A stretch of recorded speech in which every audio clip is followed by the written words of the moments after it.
नौकरानी की शादी। बड़े घरों का हिसाब किताब तो आप लोगों को पता ही है। वो क्या है ना, एक नौकर लगता है काम पर और उसकी पूरी पीढ़ियां उसी परिवार में सेवा करती रह जाती है। इसी तरह रमन और लीला के बंगले में काम करती थी मीना। मीना की बेटी थी रानी। देखिए ना मैम साहब, रानी जिद करती रहती है, उसको अपना भी जन्मदिन मनाना है। बोल रही है रिंकी मैम साहब जैसे ही जन्मदिन मनाएगी वो। लीला को भी बच्ची पर प्यार आ जाता है। वो उसे हमेशा अपनी बेटी के कपड़े और खिलौने दिया करती थी। ठीक है ना, कोई बात नहीं। मीना, तू खाना बना लेना और रानी के दोस्तों को बुला लेना। मैं केक ऑर्डर कर दूंगी। नौकरानी मीना की बेटी रानी के सपने बढ़ते ही चले जाते हैं। उसका मन अब पढ़ाई लिखाई में कम लगता है। एक दिन रमन यानी कि लीला का पति कहता है, ये मीना की बेटी रानी को तुमने ज्यादा ही सर चढ़ा रखा है। छोटी थी तो चलता था, लेकिन बड़ी होकर तो लगता है जैसे यही घर की मालकिन है। हाँ सही कह रहे हो। और हमारी रिंकी वैसी फैशन भी नहीं करती, और ये तो देखो कैसे कैसे कपड़े पहनती है। और क्या, मीना की माँ यहाँ काम करती थी तो मीना को रखा। तुम्हें लगता है कि रानी घर का काम करेगी? तभी वहाँ मीना आ जाती है। मैडम सर, वो मेरी बेटी बोल रही थी कि कल के लिए उसे कार चाहिए, और वो बिना ड्राइवर के साथ। नहीं मीना, कल हम लोग बाहर जा रहे हैं और मैंने उसे पैसे दिए थे रिक्शा के, फिर कार क्यों चाहिए? हाँ मीना, तुझे अपनी बेटी को समझाना चाहिए कि वो नौकरानी है तो नौकरानी जैसे रहे। क्यों? अब माँ को उन लोगों की बात अच्छी नहीं लगती। वो वहाँ से चली जाती है। बेटी रानी, वो मालिक को कहीं जाना है तो वो कार नहीं दे पाएंगे। तू एक काम कर, ये ले 100 रुपए, कल ना तू कैब करके चली जाना। वैसे तुझे जाना कहाँ है बिटिया रानी? माँ, मेरी सहेली की शादी है तो वहीं जाना है। पता है ना, वो लोग पहले इसी मोहल्ले में रहते थे। पास वाला बंगला उन्हीं का तो है, और बचपन से उन्हें पता भी नहीं कि ये घर हम लोगों का नहीं है और तू यहाँ नौकरानी है। उसने मुझे शादी में बुलाया है तो मैं जाऊंगी। अरे हाँ हाँ मेरी रानी बिटिया, जाना। वैसे भी तू कहाँ लगती है नौकरानी की बेटी। जा मेरे बच्चे। हर माँ की तरह मीना भी रानी को मानती है।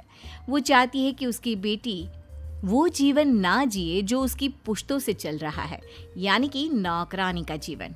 खैर, अगले दिन कैब करके रानी शादी में जाती है, जहां उस पर वहां के एक अमीर खानदान के लड़के रोहन की नजर पड़ती है। वाह, कितनी प्यारी लड़की है। काश मेरी शादी इससे हो जाती। रोहन रानी के पास जाता है और उससे बात करता है। हेलो, मेरा नाम रोहन है। वो हीरा ज्वेलर का नाम सुना है ना? वही जो शहर के बड़े हीरा के व्यापारी हैं, वो मेरे पापा हैं। ओके, तो बताइए मैं आपके लिए क्या कर सकती हूँ? तुम मुझे बहुत अच्छी लगी हो। अगर तुम्हारी शादी तय ना हुई हो या तुम किसी और को पसंद ना करती हो तो मैं तुमसे शादी करना चाहता हूँ। रानी को रोहन की बात सुनकर लगता है कि जैसे उसकी तो लॉटरी ही लग गई। वो खुश हो जाती है। वैसे तुम बहुत हैंडसम हो, पर मैं ही क्यों? अरे कैसी बात कर रही हो, कितनी सुंदर हो तुम जानती हो, और ये ड्रेस तुम पर कितनी अच्छी लग रही है। रानी खुश हो जाती है। ठीक है, मैं भी तुमसे शादी करने के लिए तैयार हूँ।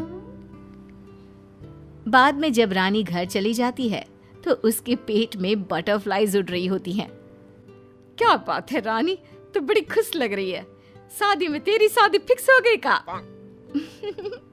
माँ, कुछ ऐसा ही समझ ले।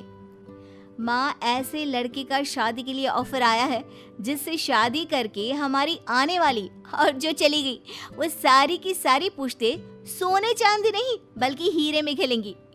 माँ, मैं सच में बहुत किस्मत वाली हूँ अगर मेरी शादी रोहन से हो जाती है तो। रोहन?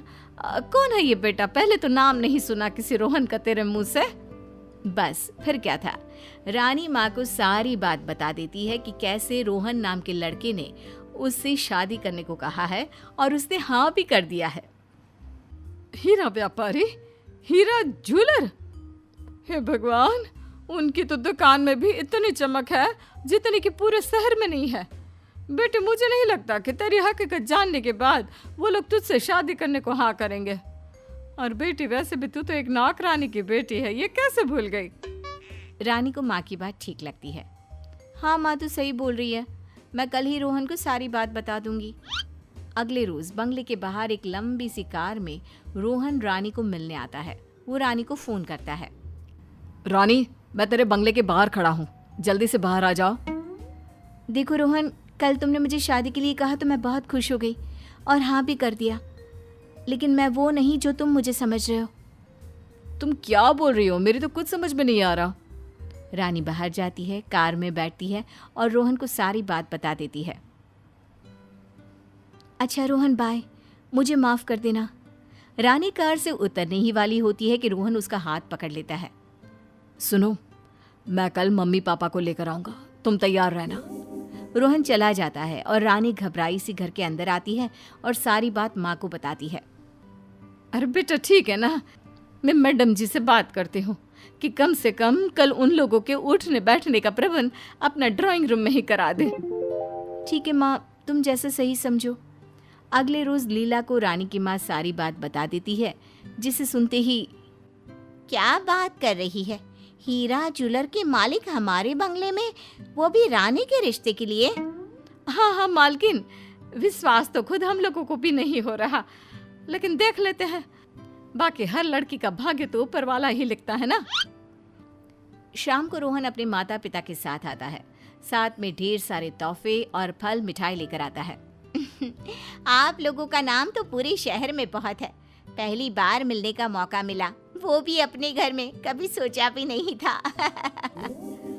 जी हाँ, वो रोहन ने बहुत तारीफ की है रानी बिटिया की, तो हमें ऐसी ही बहू चाहिए। कहाँ है रानी? वो तो आ रही होगी। वो क्या है ना, उसकी माँ हम लोगों के घर की नौकरानी है। वैसे तो मीना के बाद हम लोगों ने उसी को नौकरानी बनाना था। मैं आप लोगों को अपनी बेटी से मिलवाती हूँ, रिंकी से। अरे ओ रिंकी! लीला की बेटी रिंकी वहाँ आती है। ये है हमारी बेटी। अरे कहाँ आप जैसे बड़े लोग नौकरानी की बेटी से शादी करेंगे? पापा वो मैं तो। तभी वहाँ मीना रानी को लेकर आती है। माफ करिए, हमारी तो बहू रानी ही बनेगी। जिस लड़की के अंदर इतनी ईमानदारी हो वो कितनी अच्छी होगी। ये रिश्ता पक्का समझो, और ये लो नए बंगले की चाबी। अब आप लोग वहीं रहेंगे। तभी रोहन की माँ बोल पड़ती है। बिटिया ना राजा की होती है ना रानी की, वो तो सिर्फ अपनी किस्मत लेकर आती है बहन जी। चलिए